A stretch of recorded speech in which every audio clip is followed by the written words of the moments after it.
verschillende mensen in verschillende organisaties beginnen meer en meer te zien van ja, dit is eigenlijk niet hoe wij vinden vanuit ons hart dat we de zorg zouden moeten organiseren. En dat is de reden waarom we met Blauwe Zorg gestart zijn. Ben ik weer te zien? Ja, kom binnen. Kom binnen. We hebben dus sinds kort in alle wijken het sociale team. En dat sociale team dat is een samenwerkingsverband van medewerkers van vele domeinen binnen de gemeente, kredietbank, GGZ-instellingen, de woningbouwverenigingen, justitie, politie. En die met elkaar proberen, als er vragen zijn waar we direct als huisarts niet meteen uitkomen of richting in kunnen geven, die proberen dat op te pakken en op die manier die patiënt aan de hand te nemen en te zeggen van oké, nu gaan we exploreren wat voor jou zinvol kan zijn.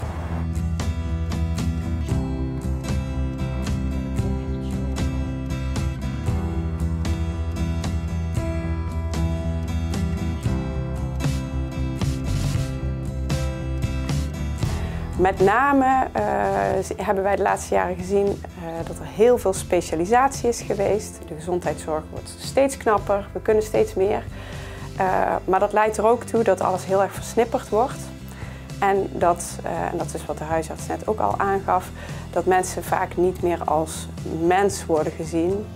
Waarbij allerlei aspecten van het leven elkaar beïnvloeden. Ik was eerst in revalidatie geweest, die 3 maanden intern bij Aldeland. Ja. Daar was ze heel intensief getraind.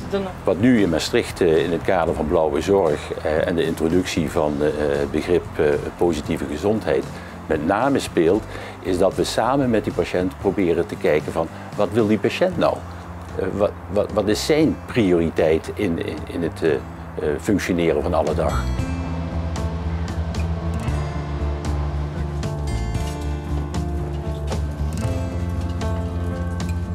En wat we ook nog daarmee zien is dat er de laatste jaren in de financiering dusdanig meer en meer gestuurd wordt op de zorg, is dat de hulpverlener zich daar ook meer en meer naar gaat gedragen. Dus dat je hebt bijvoorbeeld maar zoveel minuten tijd om een patiënt te zien en om daarbinnen dus iets te bereiken. Maar het gaat in sommige vakgebieden ook zover dat je moet bijvoorbeeld een bepaalde diagnose stellen om vervolgens hulpverlening te kunnen toepassen. Een van onze projecten waar we mee bezig zijn is bijvoorbeeld het GGZ-project, dus in de mentale gezondheid. Daarbij zie je dat willen mensen hulp kunnen ontvangen, dan moeten ze een diagnose hebben van een psychische aandoening. En dat maakt dan voor de hulpverlener niet zo heel veel uit. Zo van, nou, we plakken daar even een label op, dan hebben we tenminste de financiering voor de hulpverlening. Maar voor de patiënt of voor de cliënt kan het best wel heel veel betekenen om zo'n label opgeplakt te krijgen. En daarmee zie je dat iets wat eigenlijk door de financiers, voor de financiering belangrijk is, ook in de spreekkamer een rol gaat spelen.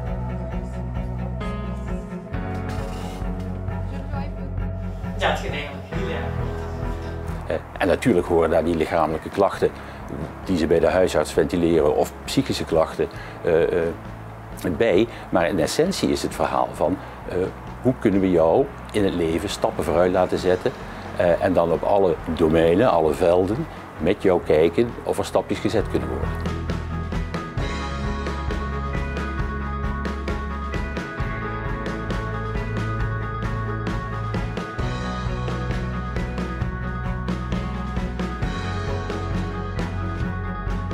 Er is bijvoorbeeld begeleiding in het gezin, omdat het financieel wat lastiger gaat. Soms is bureau jeugdzorg ook betrokken met een van de kinderen. Soms zijn er kinderen met, de ene kind heeft bijvoorbeeld autisme, de andere ADHD. Er kan van alles aan de hand zijn. En wij zijn eigenlijk gaan kijken van wat gebeurt er nou in die gezinnen? Wat de hulpverleners doen, is dat nog wat de mensen zelf ook willen? Helpt het ze ook echt? Of is het vooral maar hulpverlening op hulpverlening op hulpverlening? En werkt het elkaar zelfs ook nog tegen? En wat bleek nou is dat we bij gezinnen waren geweest waar zelfs wel 17 hulpverleners over de vloer kwamen. En al die hulpverleners die maakten plannen. Maar niemand had eigenlijk gevraagd naar het totaal in het systeem. Werkt dit nog in dit gezin? En nou zijn wij eigenlijk vanuit Blauwe Zorg zijn we met de mensen uit het gezin in gesprek gegaan. Hebben we 1 persoon nu die met het gezin het gesprek aangaat, die dat allemaal eens eventjes op een rijtje zet, welke hulpverleners allemaal komen. En ook gewoon gevraagd heeft, aan wie heb jij nou iets en aan wie heb jij niks? En waarmee helpt deze persoon jou dan? Bijvoorbeeld iemand die voor de financiën kan, dat is iets wat voor mensen nog best wel makkelijk te herkennen is. Maar er zijn dus ook mensen die over de vloer komen die begeleiding bieden, of misschien voor de ADHD van de kinderen. Waar de mensen veel minder goed van weten wat die personen brengen. En waar ze soms ook nog het gevoel hebben van ja, maar het helpt ons eigenlijk als gezin niet. Nou, dat zijn we in kaart gaan brengen en met het gezin in gesprek gegaan.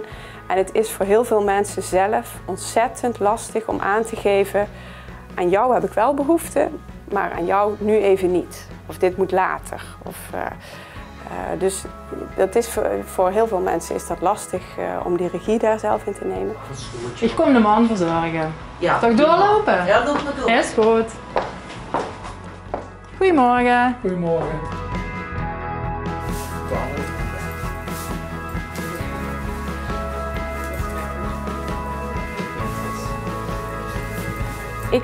Ik kijk nu terug op een aantal jaren in deze pilot.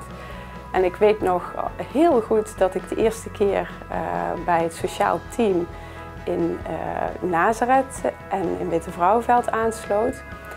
En de mensen, de professionals die daar ontzettend goed werk deden, de vraag stelden van nou, als je nou het anders zou willen doen, hè, vanuit hoe jij je professie geleerd hebt en hoe jij denkt dat je mensen moet helpen. We hadden allerlei ideeën over hoe de zorg georganiseerd wordt. Maar die simpele vraag die stelden we hen. En dat vonden ze ontzettend moeilijk op dat moment om te beantwoorden. Omdat zij eigenlijk, zoals sommige patiënten ook, dachten van ja, zoals de zorg nou eenmaal georganiseerd is, zo is het nou eenmaal, daar kan ik niks aan veranderen. Dus ik ga er ook niet over nadenken, ik heb daar ook geen idee bij. En laatst zat ik bij een bijeenkomst bij de sociale teams, bij diezelfde sociale teams. En er waren zo ontzettend veel ideeën bij de professionals en ik zag zoveel werkplezier weer terug. Mensen hadden echt het gevoel van ik kan weer iets betekenen voor de cliënten, voor de patiënten.